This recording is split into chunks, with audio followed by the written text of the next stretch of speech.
Hello, everyone. Good morning to the ones who are listening from US, and good afternoon, good evening to the ones listening from India or any other places you are watching us. So thank you so much for listening to today's book club session.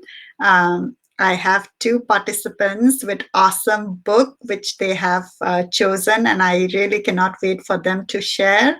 But before we start our program, I wanted to share about a book release, which I'm very, very excited about. And let me share my screen so that I can talk a little bit about that.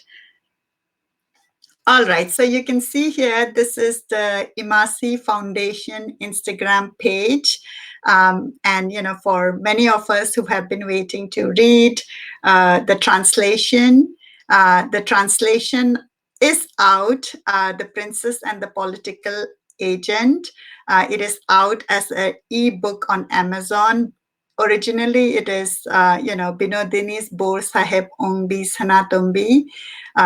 And this book had the Sahitya Academy Award winning. It's a historical novel of forbidden love set around the 1891 Anglo-Manipuri War, right? So that is out. It's available as an ebook. So for the ones who have been waiting to read it in the English version, we have that. So just wanted to share.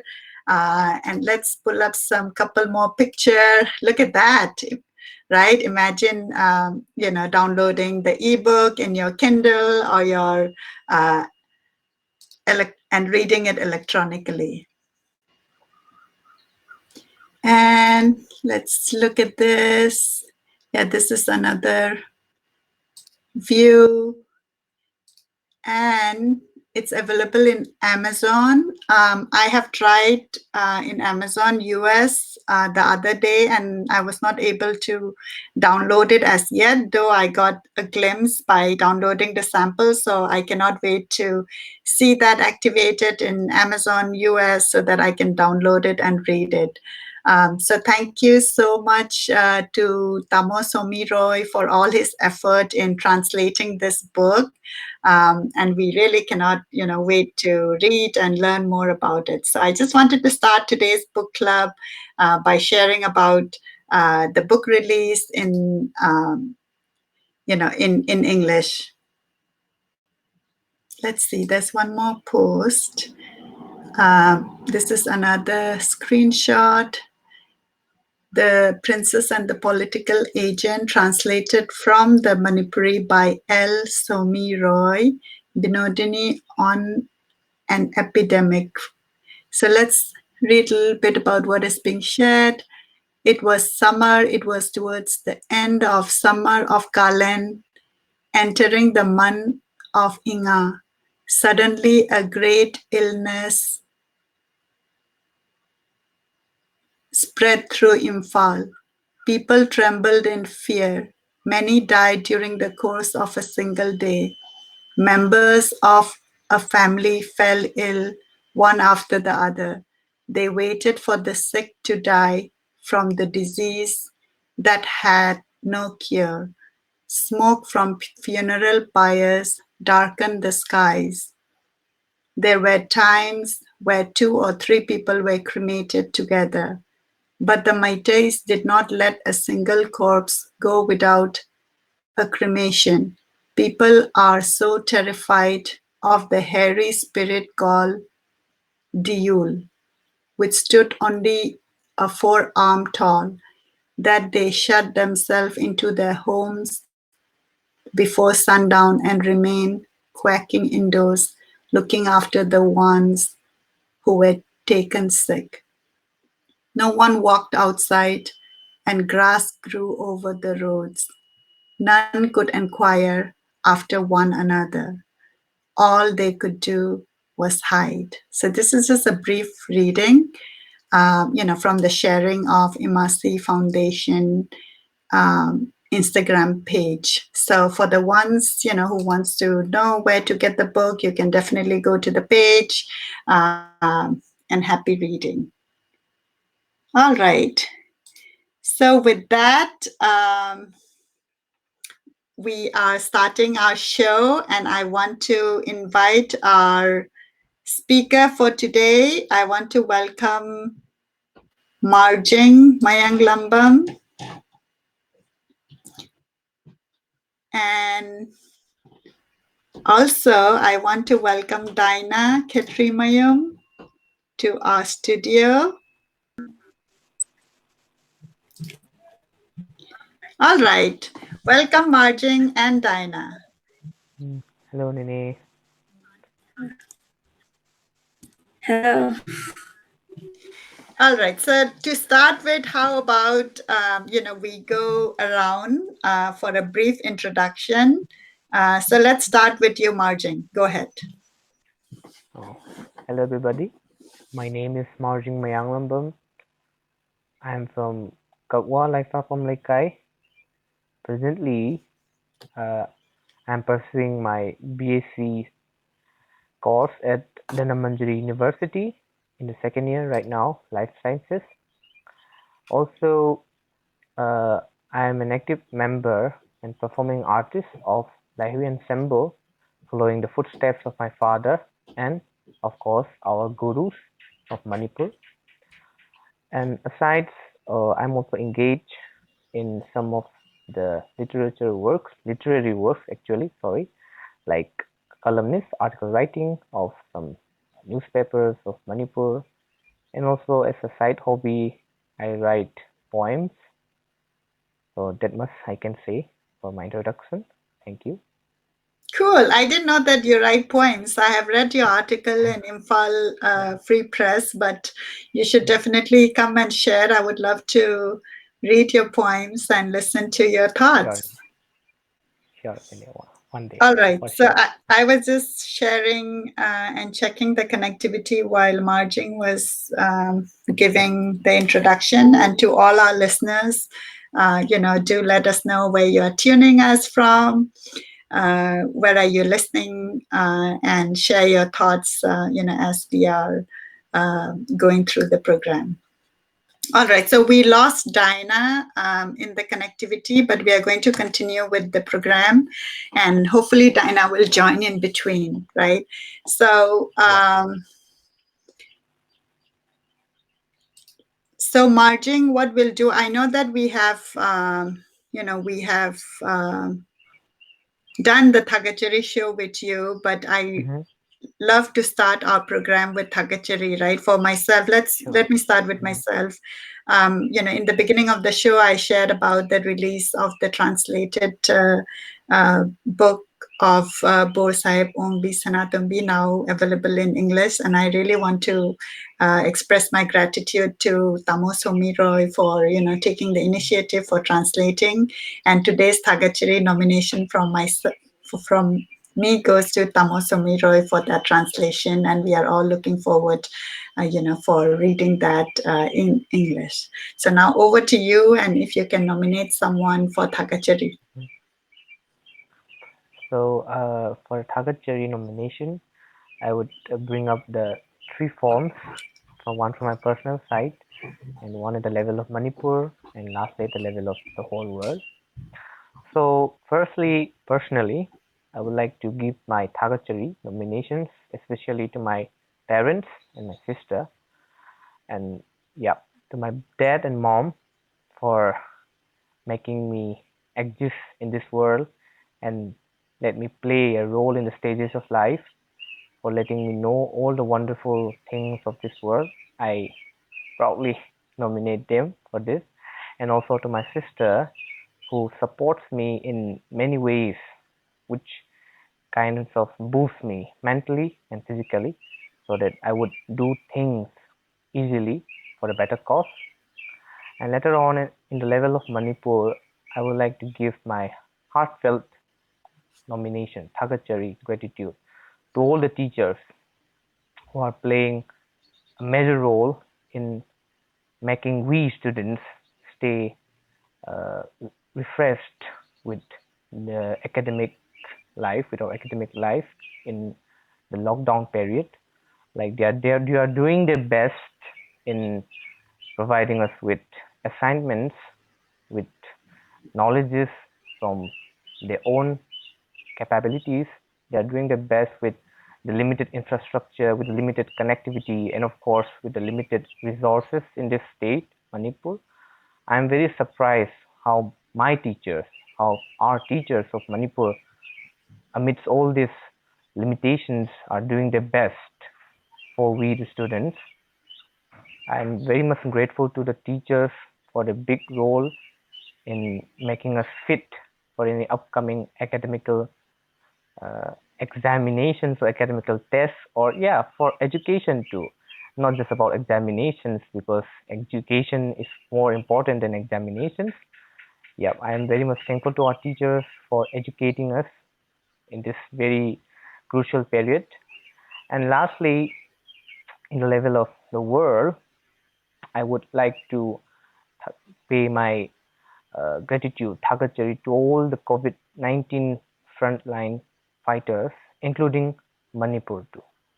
They are the ones who need the most thagachari, the most gratitude, the most support from our side, because of them we are living very comfortably, yet in a fearful way, but they make us comfortable and feel safe by because they are sacrificing themselves for us. So it is very necessary for us to pay our support to them in any ways possible. And for Manipur too, our government are doing their best to control the situation. It is a very sad thing that our green zone might be coming to an end soon. Our new positive cases are coming up, which is indeed a saddening issue. But our government is trying their best. Our medical staff, our every active forces, and every frontline workers of Manipur needs our mental support, needs our support of any kind. So I give my gratitude to them too. These are my thagacharis for today. Yeah, thank you. Thank you for sharing your thoughts. Absolutely beautiful nomination. And to all our listeners too, if you have very specific expression of gratitude, do share in our comment, and we will, share it towards the end of the show. Especially in the times of COVID now, sharing gratitude is very important because it takes your mind, your heart to a space which is at a higher level. So I see Dinah. I'm going to bring up Dinah so that Dinah can, share her introduction and also her nomination for Thagachari. Okay. Hi, welcome, Dinah. Hello. Hello, Nay. Good All right. So evening. how? Yeah. Good morning for me. Good evening for you. Okay. Welcome to our show.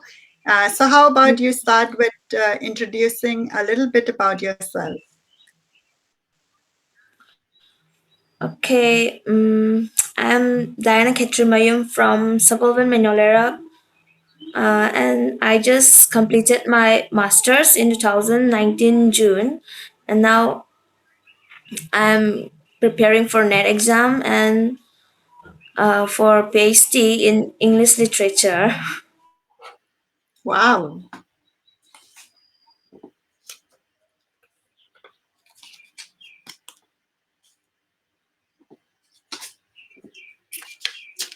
All right. So looks like Dinah's screen is frozen and I am not able to hear you, Dinah. So if you can log back in, that'll be awesome. I'm going to bring back Marjing.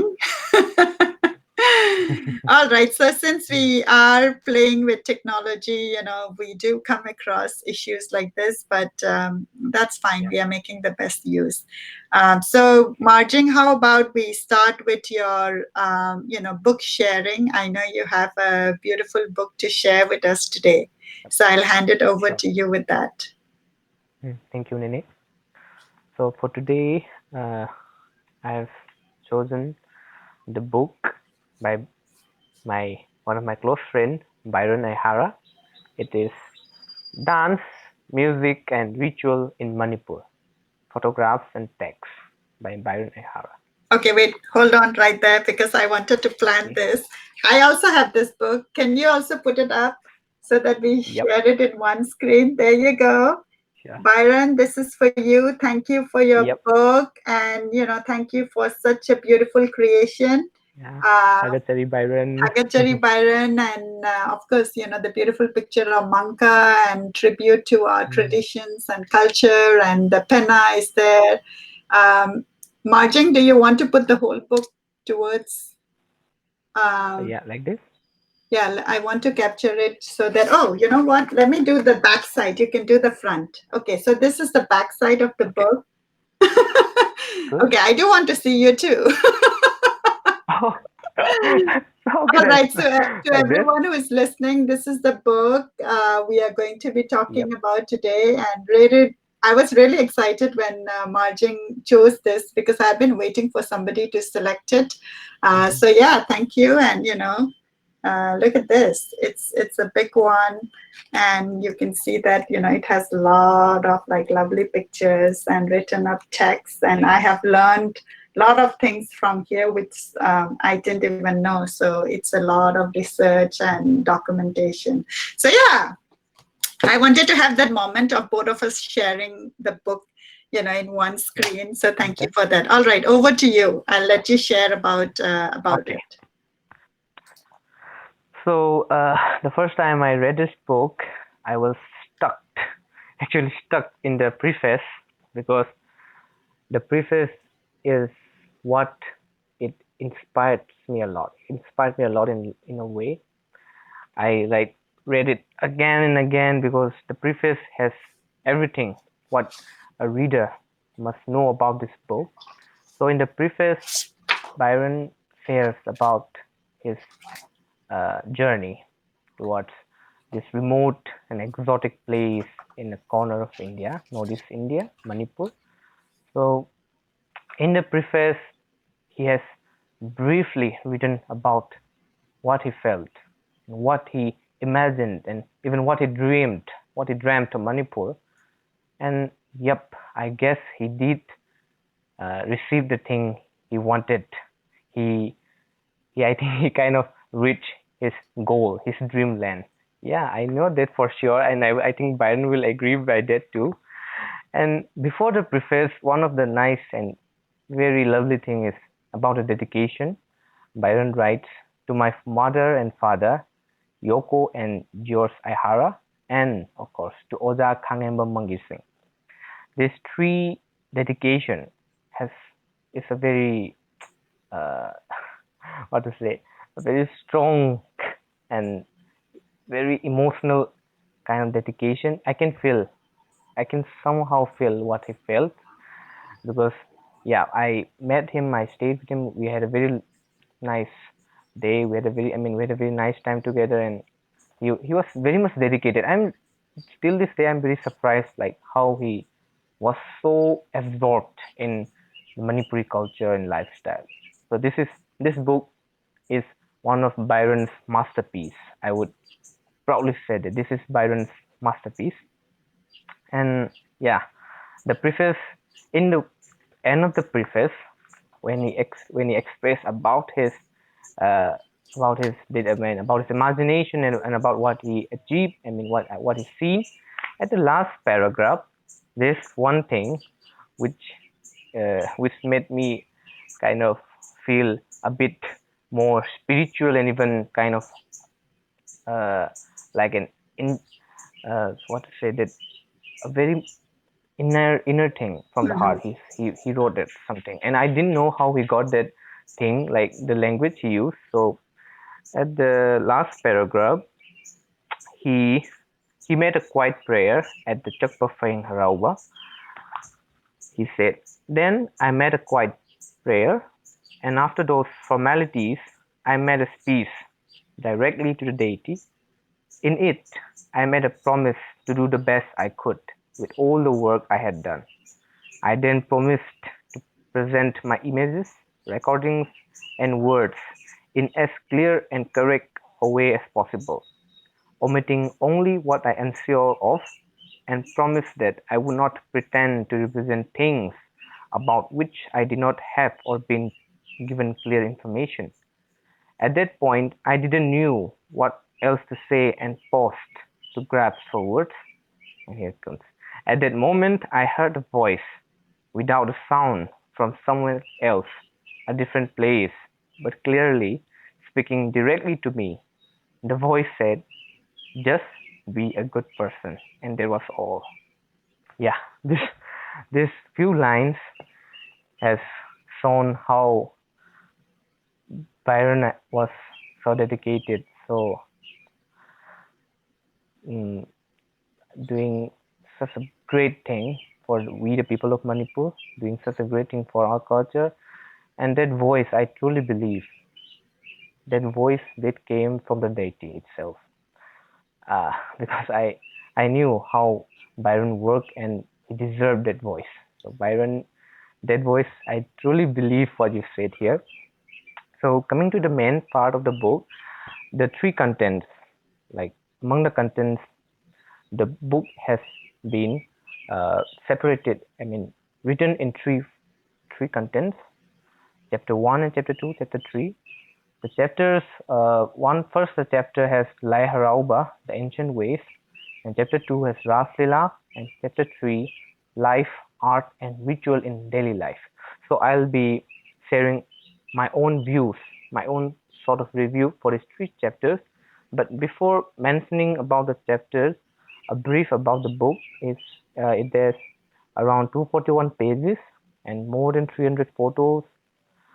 And also, one very nice thing about this book that is that will be very helpful to any kind of readers is that this book layout is informative and also a very beautiful photo book. So as a student myself, reading a book with only text whether it is a novel or an academic book, it is somehow, honestly saying, boring. So, but if we add a photo to what is being written, let it be science or let it be anything, even mathematics can have photographic representations. So, but when a book has a photo along with the information about the photo, it makes me myself very much interested and happy about it. It makes me easily absorb about the book, about what is written there. And yeah, Byron's book, the more I read it, the more I feel interested. It's like it's like seeing uh, a view like inside my mind, inside my mental state, a view of Manipur. Just by reading at it, you can see what is Manipur at a glance. Yep. According to history, there are many lots of books written for Manipur, like T.C. Hosson and other anthropologists like Ursula Graham Bowler. But in the present century, Byron Aihara, I want to claim him as a kind of not non-voluntarily anthropologist, because the way he writes, the way he took the recording, the way he put the photo, the way he took every collection, this is a very anthropological to me, because I being an anthropological disciple, this is a very good thing for me. So in the first chapter, Lai Harauba, the ancient ways, Byron wrote and took photos from a practical point of view. He was in that Lai Harauba. So for the viewers, a brief description of Lai Harauba would be, Lai Harauba is a festival, of course, and also there are other uh, translated literature meanings like merrymaking with the gods or merrymaking alongside with gods. So Lai Harauba is something like that. We make a merrymaking sort of festival with our deities, our ancestral deities, let it be forest, gods, or deities of the forest, deities of a home, deity of a locality. There are lots of deities, ancestral deities. So Lai Harauba is where in a year or maybe after 2 year or gap, whichever it is, in a year, that is taken in a year, where we form up together as a group and make a festival alongside with the deities. So that is Lai Harauba. In a Lai Harauba, the necessary participants, necessity one will be a Pena, Poma, Maibi, Maiba, and local elders that is a must.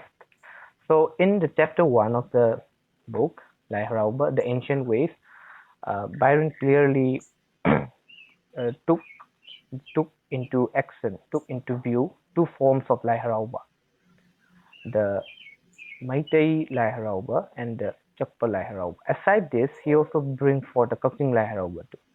So it is also kind of an information for all that the Lai Harauba has some different types. The one we are having here in the Imphal Valley, I mean in the center of the Imphal Valley, is quite different from the Chakpa villages, the lower communities of Manipur, like in Andro, Fayeng, Kakching, Kutkul, Sekmai. They are different form of Lai Harauba, and we call them as Chakpa Harauba or Kakching Harauba. But for ourselves, for the valley, the main valley, it is Kanglei Harauba. So Byron did a lot of work to write about it, to express about it what he saw in a very detailed manner. He kind of write about Kanglei Harauba in a very nice, detailed, separate manner, about Kaching Harauba and every other sort of Haraubas. So for someone who wants to know more about Lai Harauba just for personal interest or for, I may say, for academical use also, this book is a good one to read, because Lai Harauba, written in English for readers of the world, is quite rare. Yep, it is rare. There are other books about Lai Harauba and all, but written by someone like him in a generalized concept, yet without breaking or distorting what is it exactly in the Lai Harauba itself, is very rare. So Byron writes with a practical way. So he just participates. Surprisingly, he participates in many Lai Haraubas. He doesn't care about the place, he doesn't care about the food, he doesn't care about what he's experiencing, all those in uncomfortable situations, but he participated in the Lai Harauba. He went to the places and he took videos and photos and stuff, and he even managed to talk with, he even managed to took information from all of them, which is quite surprising. In the book itself, even though I'm a penna performer, I can get lots of information which I didn't even knew or didn't find about. That's the good thing about this book. So Byron, he wrote very clearly in a very nice manner, and for Lai Harauba, all those different forms of Lai Haraubas are clearly written. And yeah, he did a great task in writing about it and taking photos about it. So in the second chapter, about it's a very nice art form of Manipur, the Ras Lila. Yep, about the Ras Lila, the classical tradition. For this, about Ras Lila, in the book written here, in the book, the Ras Lila is briefly written, yet vastly written too. So it is kind of a dynamic way of writing system. The Ras Lila, he describes very nicely the photos, and alongside with the captions of the photos. That is a very nice thing Byron did. Every photos in the books had a specific and clear description, caption. So for the Ras Lila too, it can be used for other academical uses too, in a standardized or generalized concept. And yeah, there might be other books of Ras Lila, but this Ras Lila here in Byron's book, for any sort of reader, as I mentioned before, for any sort of readers, it is very easy to absorb what he is expressing, which he saw, which he experienced by himself. So reading his book is like going inside into his mind in a time machine which he saw during the time he saw the Ras Lila or Lai Harauba. So when I read it, it's like I'm Byron Aihara myself. That's a very nice thing he did in his writing style. I am very much inspired by the way he writes his book. Yeah, for Ras Lila, I guess many people would know. When somebody says Manipur, mentions Manipur, the thing we first see is Ras Lila Kambathavi, and so on. So Raslila is always on the top, and I am very much proud of Raslila as a Manipuri myself. I support Raslila. I love Raslila. I even went to many Raslila. Even here, Byron wrote about different forms of Raslila, the Maharas and Basantaras. He joined. I mean, he took part in capturing all about Raslila in late nights, cold nights. I remember one of the nights also. It was so cold, but he was so energetic and running here and there, taking photos while I was shaking and shivering in cold at the corner. That's a very nice thing he did. He was very active in doing everything he did. Yep. For Raslila, that is what I must say. I mean, what I can say till now, because Raslila is a very vast one. It is a classical tradition, of course, and yep, Lai Harauba too can or might be a classical tradition too, because in Lai Harauba also we have many vast knowledge of school of thoughts, starting from cosmology to human life. So I can say Lai Harauba is also classical. And in the chapter 3, life, art, and ritual in daily life, traditions for today and tomorrow. The last chapter is where Byron did a very volatile, a very dynamic task. He bring forth many of the communities as possible, not only the Meitei or the Chakpa. He bring forth the Kabui, Rongbi community. He bring forth other Naga tribes or Kuki tribes, and besides all this, he even brought up the stories, brought up about what is happening in a family in Manipur, not irrespective of just communities. He brought up about marriages. He brought about rituals in every community. He brought it about art forms, like contemporary art forms, like performing arts. He even knew that in Manipur, most of the communities, so I'll bring forth the example of Meitei community. He bring forth that every person, starting from the beginning to the end of his life, of a Meitei's individual life, there's always a ritual. Like when we are born, there's another ritual. When we have a hole in the ear, there's a ritual, and everything has a ritual. So he even brought up that thing. So which is a like I don't know how he did, but he showed lots of things which I can't see even myself. So I feel very, when he did all those recordings and all the documentation, I was very ashamed and shy when he asked some things which I didn't knew, but which I'm supposed to know, which I was supposed to know, and I was like, Byron, I don't know. I don't know. I said I don't know, but he know. Honestly, this is a fact. This is the truth. He knows much more than an average Manipuri individual knows. That's the thing I like about Byron. And in the third chapter, many social views, social life, social concepts, social ways, social lifestyles are brought up, which is a very hard task, like going into a family, going into a inside a ritual which is just for relatives or just for some close person. He managed to go inside them. Yep, he did took the help, of course, but nobody recognized him as a foreigner or an American, because he has the ancestry of a Japanese. He has an Japanese ancestry, Aihara, the surname itself. So he'll be confused as a Manipur Everest. So nobody will know about him. But when he speaks, they will know. Fortunately, they will know about him. So the way he looks is a very good point. We have a very familiar connection through his looks, and I really admire his way of speaking. He is not very too friendly, and yep. The third chapter, I guess I forgot whether he wrote or not, but I think he wrote about too, but I forgot. I'm sorry about that. If he wrote about food, I guess he is a good food uh, admirer. He admires Manipuri food. Like he even says Hawe more than any other Manipuri word. Hawe, Hawe, Hawe. That's the thing about Byron. And yeah, everybody loves him. There's no hater of Byron. Nobody hates Byron. So some people might come, oh, Ta Byron, Ta Byron. So even I don't call him Ta Byron. I say Byron in the American style.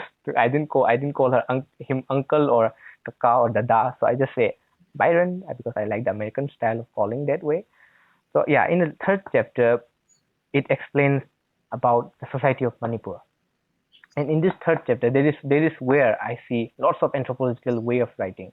I don't know whether he got inspired or he knows about that, but being an anthropologist myself, when it comes to field work, we are being we are told to research, we are told to experience what a family does, and Byron easily did that not in a very short matter of time. I think he stayed around 16 months or 17, 18, I forgot. He came in 2013 and he left in 2015. It's a very short period for such a big book. So this in so I'll bring up the conclusion of my book talk. He knows he knows more than an average Manipuri individual. I brought that before, but this book, Byron wrote this book, which is too priceless, because in such a short period of time, with the limited time and with the limited infrastructure, I mean, with the limited equipments, with some equipment he had, and the language barrier. With that language barrier, he managed to write such a priceless book. I think I remember one of the Faying elder, he told Byron in Manipuri dialect, he is sent by God, something like that. He was sent by God to do all his stuff. Byron deserves that. I don't know about Byron's intention. I don't know about why he writes. The preface may mention something, but he may feel something. But from my side, from my point of view, this, I think Byron was destined. His fate was to write or was to do something about Manipur. Because I'm sadly saying this, but in Manipur there are very less people who does stuff like this. So yeah, and yeah, like that much I can know about him. That much I can say about him. I may not not be able to say all the things he did, but what I experienced, he's a very inspiring person. I'm very much motivated by him till now. Yep, that much I can say about the book and Byron. So, and to every readers who love to know and read about the book, I would gradually invite you to buy this book. I think it is in Amazon in India, Amazon India, and Amazon.com too. This book is too priceless. Please don't think about the price because the price is too less for this kind of book. Because such a priceless book for such a small few amount of money, Byron is dedicating too much. He is doing too much for us. He's sacrificing a lot for us. And I think Byron deserves more, not just monetary supply, not just funding, but Byron deserves more than any other person in the world. He deserves a lot for this kind of book. Yep, that is about dance, music, and ritual in Manipur, photographs and text by Byron Aihara. Thagachari Byron. Yeah, absolutely. That's a beautiful sharing, Marjing. You have very well shared about how the book is formatted, the content of it. So I am sure our listeners got an idea of the content. I do have to echo that Byron has done an absolutely amazing job, and it can be a very good gift, right, for somebody who wants to know about Manipur. A picture book with a lot of content. So yeah, encourage people to look it up, consider it as a gift. And like him being an American, coming all the way from America to Manipur, doing the research and having this product could be interpreted as something he was destined to do. But I also want to add that there are a lot of people, I want to believe, and I am hopeful that there are a lot of people in Manipur who are creating great content, and you can see from the sharing from the book club, which is more focused in Manipuri literature, which is the segment which I do with my mother, and every day it's so amazing to learn about writers and new poems and things which we haven't heard. So it's more about publicity. It's more about promoting our work. There are a lot of content which are written by writers, but not many of us know because it's not promoted. And that's exactly one of our goal which we are doing in our book club, that take it as a responsibility, right? Listeners, take it as your responsibility. If you like a book, then it is your responsibility to come up and share about it. It may not be our show, but share it in social media, share it so that people know about it. So with that, I'm definitely going to invite listeners to come up to our show, share about the favorite book of yours. And I do want to pick up one page in this book to share. So this is a page I picked. Okay, let's see. Yeah. All right. So let me read a little bit about this page I had picked up. So here you saw the picture. The picture is the musician and artist Chauba Thiam holds a penna aloft during a music session. The penna is a symbol of traditional identity for the Meitei people of Manipur. It represents indigenous culture, the fate of the Umang Lai, and all that is homegrown. So I picked this up because I love the picture. You see that, Yeah, let me see if that I is it, Lahui, I guess. yeah, look at how well, the picture is captured of the penna and the action of the artist. And you can see that Chauba's face is not fully captured. Um, but Yeah. still, I found it like so beautiful, focusing on the equipment, and you can see the Yeah. This one. energy, and I chose this Ah. particular page because I do want to pay my tribute to Chauba, who was one of my main teacher when I went to Laihui to learn penna, and it's amazing. So thank you, Byron, for writing all the different things which we don't know about the pictures, and it's absolutely beautiful. And even if you don't sit and read the whole book in one go, you can just pick up one page and read it while you're having tea or coffee. So yeah.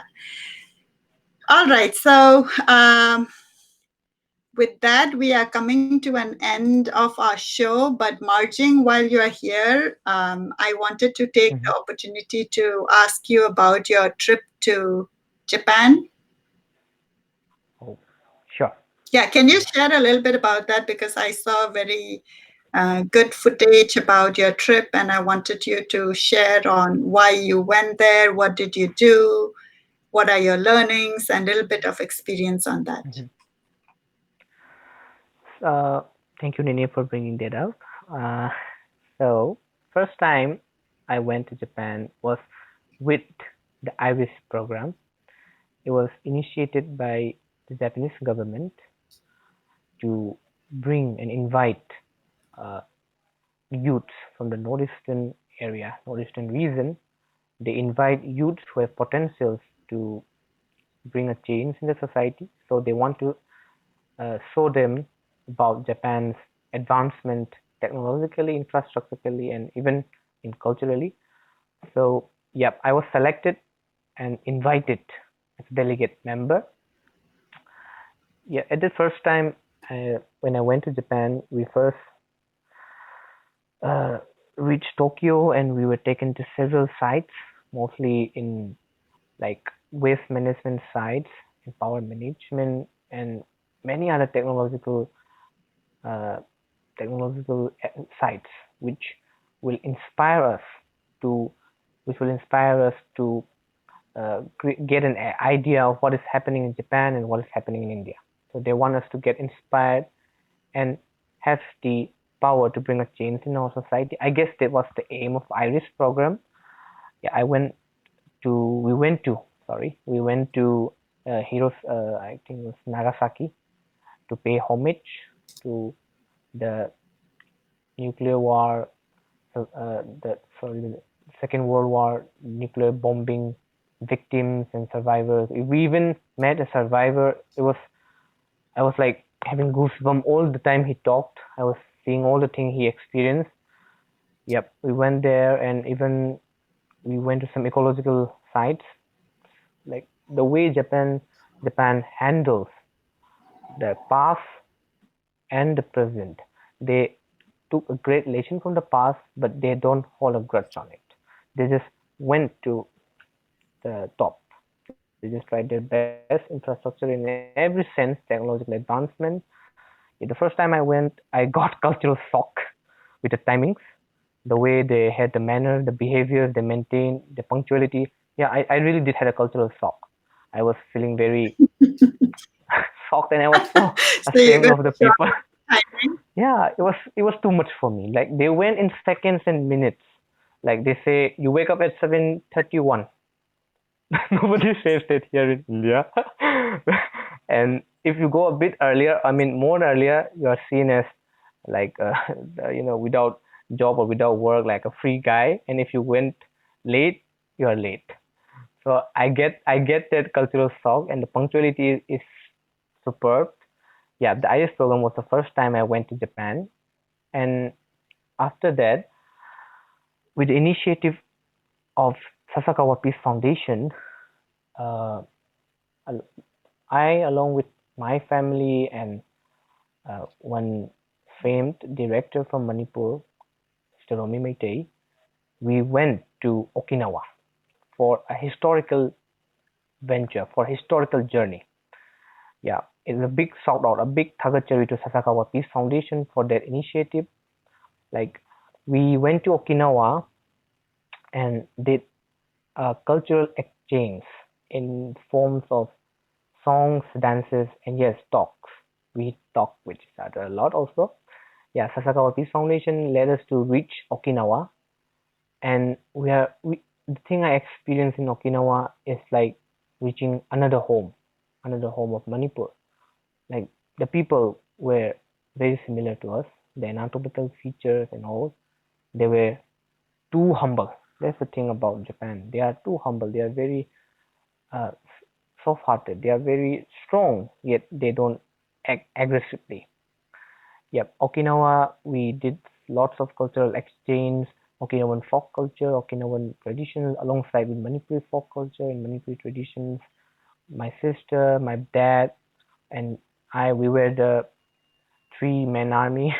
I did the pena, my dad did the percussion, my sister sang and danced. We met lots of children, Okinawan children, and after that, we went to some wonderful places, some two island, I guess, Taketomi and Ishigaki, or Yaema, I forgot, but it was like a Taketomi and Ishigaki. So when we went to those islands, I even felt more at home. The people, the way they behaved, the way they lived. So yeah, and at those two islands, the culture was too similar, very similar. And even surprisingly, one nice, interesting story was that we met World War II Japanese war veteran, an army. He was a veteran army. He was a part of the Burmese campaign. We were so we were so uh, like happy and so excited to meet such a. He was a yeah, that guy, that Pupu, we call him Pupu because he was so old. He was more than 100 years old, and he was even awarded a big certificate by the Japanese government for being so old. So when we met him, we talked. We had a translator, of course. So we talked, and unfortunately, he was not able to reach Manipur, but he went back. Hmm. But he did knew about Manipur. Yes, but so yeah, we can feel something because when we say World War II and Japan and Manipur, it is a very huge story. There's a kind of emotional attachment when we say this story. Yeah, there was a very good experience we had, and in terms of cultural experiences and cultural exchange, uh, we did an Lahiri did a good job. My dad, my sister, and even my mom. My mom did also, yeah, she also did a very important job, important task. She shared Manipuri handlooms, Manipuri clothes, Manipuri dresses. This was very necessary in order to tell one's own culture to another culture. So a big tagachari to my mom too for that. Yeah, Okinawa and Manipur are now much closer thanks to that visit and thanks to Sasakawa Peace Foundation. And I hope soon a documented movie will be released soon, I guess. I think it's under process right now, under editing right now. So what we'll do is I pulled up your Instagram account and then let's talk a little bit about some of the pictures. Sure. Okay, so okay, so I'm going to start from the picture of welcome. So this is when you landed. I think should I bring another phone? I see. So you're not able to see? Yeah. Oh yeah, I can see now. Are you able to see it? Yep, right now I can see. Oh, this was the first trip, the IBIS program. Okay. And then, I know we are at time for our show, so we'll make it quick. And I know some of our listeners are asking about Dinah. Dinah had connectivity problem, and we are going to definitely cover her, in our next show next week. So let's see. Okay, so let me know which one I should focus on. Also, I love your pictures of yourself where you are wearing very nice clothes, with Manipuri design. There is Wangkai Mantri, Wangkai Mantri. Okay, yeah, that's really good. I really love that. Okay, so I'm just sharing through the picture so that, during that phase, I guess. Okay, what about this? Was this a part of it or this was a different picture? This was back in Maria Montessori. Oh, okay. Yeah, but nevertheless, it's so cute. Yeah, it's my first ever performance in States, but my penna broke that day. Oh, no. All right. So I think the others I was just acting at the stage. Yeah. Okay, I don't know which I think at the top there might be an Okinawa. Top? I think at the top there might be some Okinawa. At the top. I think it was in 2019, December or something like that. November, December, yeah. It was in the top. After Mandalay, yeah.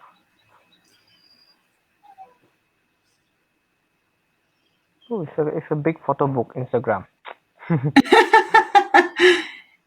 Okay, so this is the top. Oh, you're saying that maybe it is down. So anyway, like I think Marjing has a lot of collection, and you can look it up. But thank you for sharing about your trip, because it's nice to share about what you have shared with the people of Japan and events like that, which there is a cultural sharing, getting to know each other, and definitely your learnings and sharing it in Instagram, sharing it in the social media plays a very important role. So with that, I'm going to end today's show. Thank you to all our listeners. Jiten Oinam says, Inau Marjing, it's very nice to listen to your thoughts regarding the book. Takelambam Sham Kanhai Singh says, great. So thank you everyone for listening to our show. Thank you, Marjing, for nominating such a wonderful book today. Learned lots about it, and to end the show, just sharing the book once more time. And next week, we will definitely have another gathering wherein we will, pick a book and we'll talk about it. So with that, we'll end today's show. Thank you so much. Kurumjari. Thank you. Thank you.